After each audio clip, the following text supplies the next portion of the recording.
내가 무릎만 망가지지 않았어도 무슨 짓을 했어라도 당신 고생은 안 시킬 텐데 내가 못나서 사고를 당하고도 보상도 못 받고 있으니. 이제 와서 그런 말 하면 뭐해요.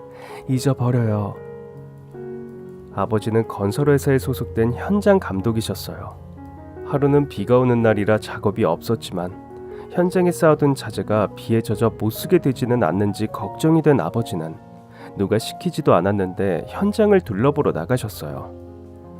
그러다 비에 젖은 발판을 밟고 미끄러져 무릎이 박살이 나고 인대를 크게 다치셨고 후유증까지 남게 되었습니다. 김 반장, 왜 시키지도 않는 짓을 해서 다치고 난리야? 죄송합니다. 하지만 전 회사를 위해서 나섰던 겁니다. 그러니 산재로 처리해서 합당한 보상해 주는 게 맞다고 생각해요. 치료비야 보상금 뜯어내는 게 회사를 위하는 거야? 작업도 없는 날에 벌어진 일이니까 김 반장이 알아서 해. 정 억울하면 소송 걸어. 뭐 그래봤자 아무 소용 없겠지만 다 나을 때까지 회사 나올 생각도 하지 마.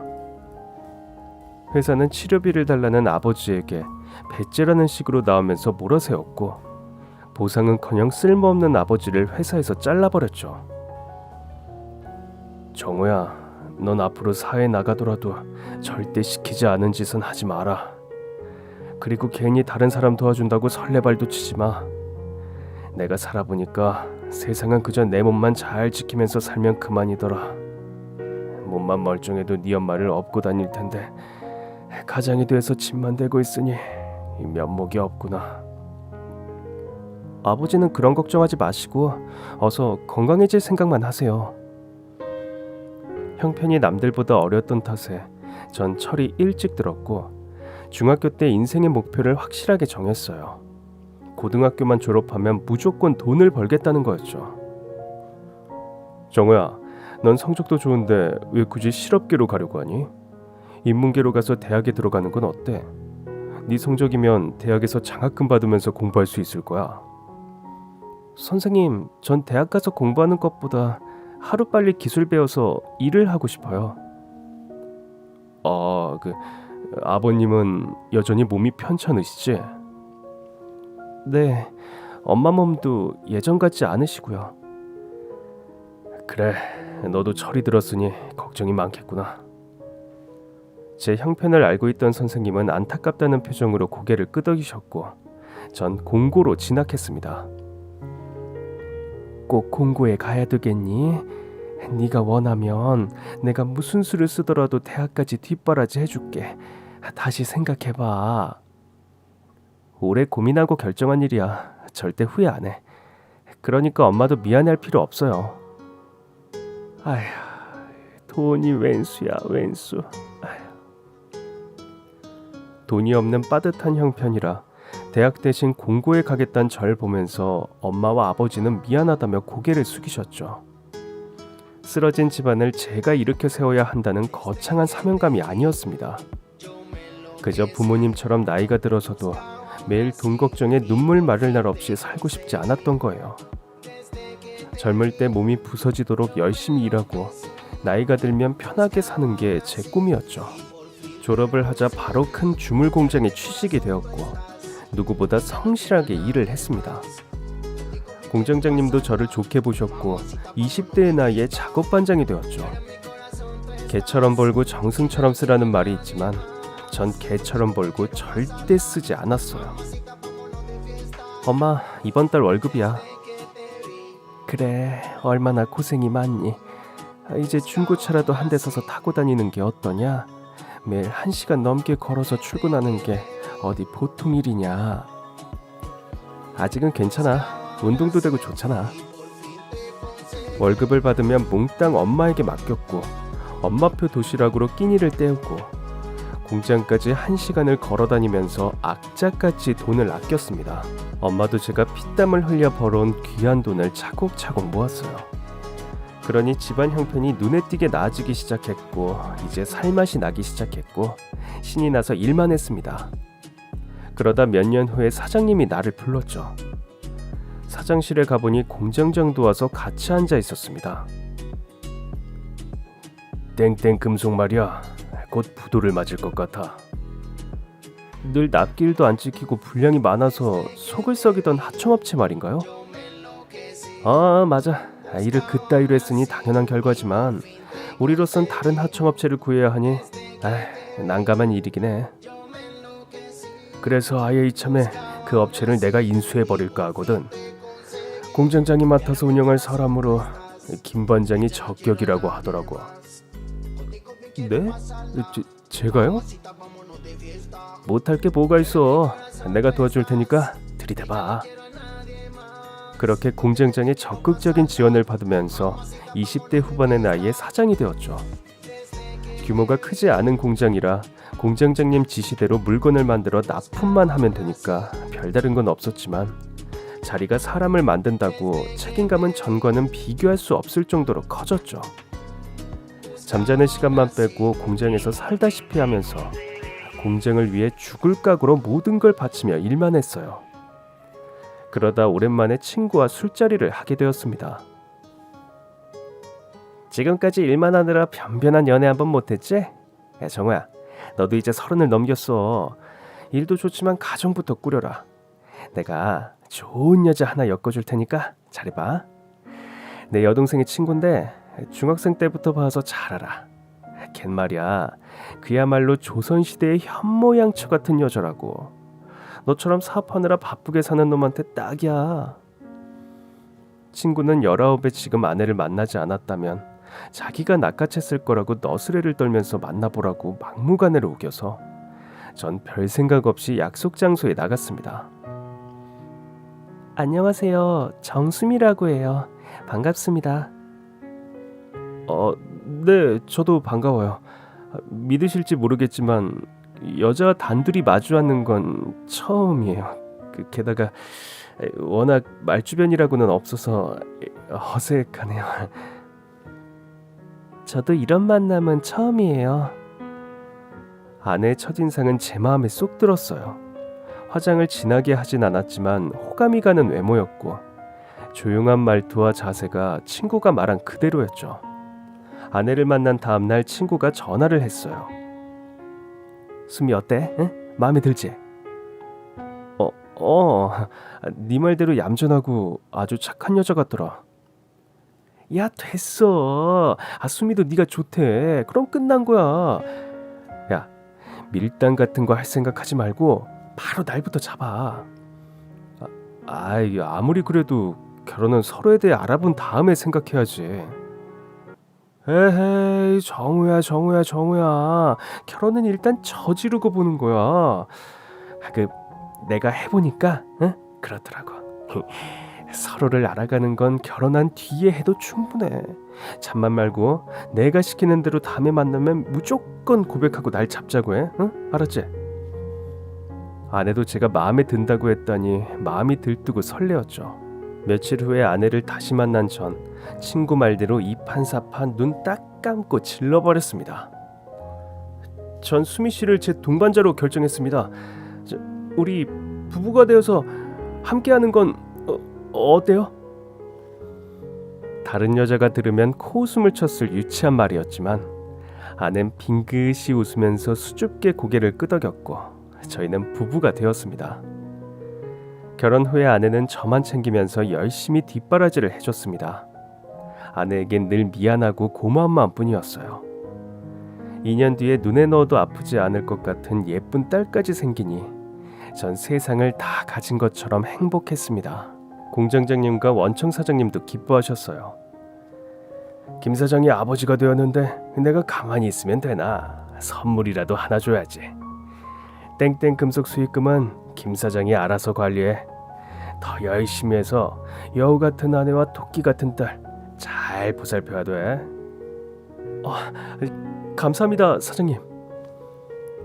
사장님은 파격적인 조건으로 공장을 완전히 넘기셨고 비로소 진정한 사업가로 새 출발을 하게 되었죠. 하지만 그런 행복도 5년 만에 전화 한 통으로 무참하게 깨지고 말았죠. 여보세요? 여기 땡땡 경찰서입니다. 정수미 씨 남편 되시죠? 네, 그렇습니다만 아내분이 사고를 당해 사망하셨어요. 영안실로 오셔서 신원 확인 부탁드립니다. 마른 하늘에 날벼락도 분수가 있지. 아침까지 웃으면서 절 배웅해줬던 아내가 반나절도 지나지 않아서 죽었다니 도대체 믿을 수가 없었습니다. 영안실로 달려가면서 분명히 뭔가 착오가 있는 거라고 생각했습니다. 하지만 제 바람과는 달리 아내는 처참한 모습으로 영안실에 누워서 절 기다리고 있었습니다. 브레이크가 파열된 덤프트럭이 아내분 차를 덮쳤고 현장에서 사망하셨습니다. 평상시처럼 딸을 어린이집에 보내고 평소처럼 제게 줄 도시락을 정성껏 싸서 회사로 오다 사고를 당한 거죠. 덤프트럭 밑에 깔린 아내의 차는 종이처럼 납작해졌고 아내는 차마 볼 수 없을 정도로 처참한 상태가 되어 세상을 떠나고 말았어요. 아내의 유품 중엔 도시락이 있었고 아내가 쓴 손편지가 들어있었죠. 여보, 오늘도 돈 버느라 힘들지? 돈은 없어도 살 수 있지만 당신 없인 못 살아. 그러니까 무리하지 말고 몸 조심해야 돼. 당신은 어떨지 모르겠지만 난 다시 태어나도 당신이랑 결혼할 거야. 사랑해. 이렇게 착한 아내를 떠나보내야 하다니 한순간에 세상이 무너진 것 같은 절망감에 머리를 쥐어뜯고 가슴을 치며 자책을 했습니다.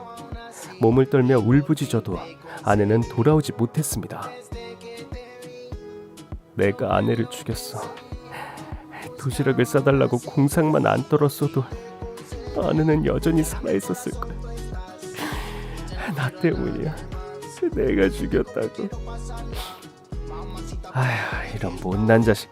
무슨 말도 안 되는 소리를 하는 거야. 소정이를 생각해서라도 네가 이러고 있으면 안 돼. 내 말 야속하게 들리겠지만 수미는 떠나보내고 소정이를 위해서 마음 추스르고 일어서라. 아내를 보내고 며칠 동안 회사에도 나가지 않고 집에만 틀어박혀 자책을 했는데 친구와 주위 사람들의 간곡한 설득으로 겨우 정신을 차리고 오로지 딸만 바라보면서 살게 되었어요. 날 때부터 아내를 빼다 박은 딸은 성격도 아내를 닮아 착하고 밝아서 사춘기가 되어도 속을 썩이는 일이 없었죠. 중학생이 되자 기특하게 이젠 엄마 노릇까지 하겠다고 말하는 겁니다. 아빠, 나도 이제 다 컸으니까 엄마 대신 내가 아빠 챙길게. 그래, 말만 들어도 고맙고 기쁘구나. 빈말 아니야. 오늘부터 아빠는 집에 오면 절대 집안일에 손대지 마. 빨래며 청소에 요리 준비까지 전부 내가 할 테니까. 알았지? 어릴 땐 엄마를 찾으며 울던 딸이 어느새 훌쩍 자라서 이젠 절 위해주는 겁니다. 사춘기에 접어든 딸은 제겐 딸이자 편한 친구가 되어서 늘 곁에 있어 주었죠. 휴가철이 되면 딸과 같이 여러 곳을 여행 다니면서 행복하고 즐거운 시간을 보냈습니다. 하지만 딸을 둔 아빠라면 누구나 겪어야 하는 이별이 제게도 오고 말았죠. 딸이 대학을 마치고 얼마 지나지 않았을 때였죠. 아빠, 사실 나 말이야. 결혼할 남자가 생겼어. 그래? 아주 잘 됐구나. 아빠, 많이 섭섭하지? 아니야. 누구나 성인이 되면 가정을 꾸리는 게 정상이지. 다만 얼마 뒤면 내가 할아버지가 될 거란 생각을 하니 기분이 묘하긴 하다. 딸은 취미로 산악자전거 타는 걸 즐겼고 동호회 활동을 하고 있었는데 거기서 사이를 만났다고 했죠. 사이가 먼저 적극적으로 다가왔다고 해요. 공무원인 사이는 특별히 호감이 가는 구석이 없었는데 자주 만나다 보니 호감이 생기기 시작했다고 합니다. 처음엔 결혼을 많이 망설였어. 그이 집안이 보통 대단한 집안이 아니거든. 시어머니는 큰 병원 원장이고 시아버지는 큰 식당을 운영하시는데 종업원만 10명이 넘는데. 잘 나가는 집안이 사돈이 되면 좋긴 하지만 네가 힘들지 않을까? 보통 돈 있는 집안 어른들이 며느리를 우습게 여기는 경우가 많아. 솔직히 어머님이 날 별로 마음에 들어하지 않는 건 사실이야. 하지만 시부모 휘어잡는 건 며느리 하기 나름이야. 내가 정성을 다해 모시면 곧 내 마음을 알게 되겠지. 전 딸이 저와 좀 더 같이 살았으면 했습니다. 예쁘고 착한 딸이 일찍 결혼하는 걸 바라진 않았거든요. 하지만 그런 마음을 내색하지 않으려고 애써 웃었습니다. 그리고 시댁이 돈 걱정 없는 집안이라 딸이 시부모를 잘 모시기만 하면 아무 걱정 없이 결혼 생활을 할 거라고 생각했습니다. 며칠 뒤에 사위가 집으로 와서 첫 대면을 했을 때 이상하다는 느낌을 받았습니다. 사위는 건성으로 인사를 하고 딸이 뭐라고 말을 해도 귀찮다는 듯한 반응만 보였어요. 병원장인 엄마를 둔 사위가 절 무시한다는 생각이 들어서 마음이 불편했습니다. 아빠, 그이가 겉보기엔 말이 없고 무뚝뚝해 보여도 마음은 그렇지 않아. 둘만 있을 땐 나한테 얼마나 잘해주는지 몰라. 그러니까 서운하게 생각하지 마. 상견례를 하던 날 첫 대면한 안사도는 첫인상이 아주 좋지 않았죠. 눈매가 날카로워서 고집이 있고 드센 여자란 느낌이 팍 들었거든요. 안사도는 불만이 가득한 표정으로 입을 다물고 저와 눈도 마주치지 않고 고개를 돌리고 말없이 앉아 있었습니다. 여보, 당신도 뭐라고 말 좀 해. 이런 좋은 자리에서 왜 똥 씹은 표정을 하고 있어? 이제 다 끝난 일인데 내가 무슨 말을 해. 싫든 좋든 받아들일 수밖에.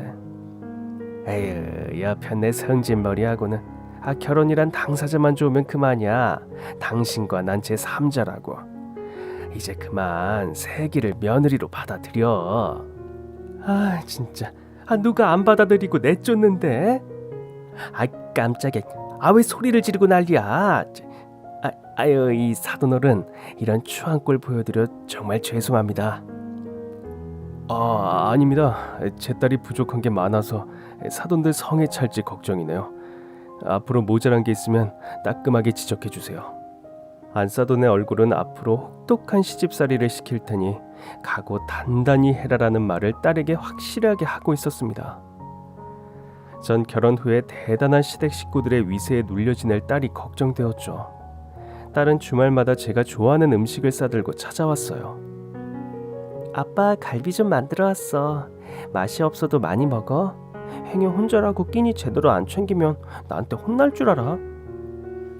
그러던 딸이 2년이 지나면서 절 찾아오는 날이 눈에 띄게 줄었습니다.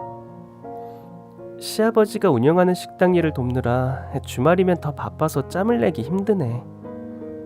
소정이, 너 어디 아픈 거 아니냐? 안색이 너무 안 좋은데. 아프긴 아니야. 안 하던 식당 일을 하느라 몸이 고단해서 그래. 걱정 마.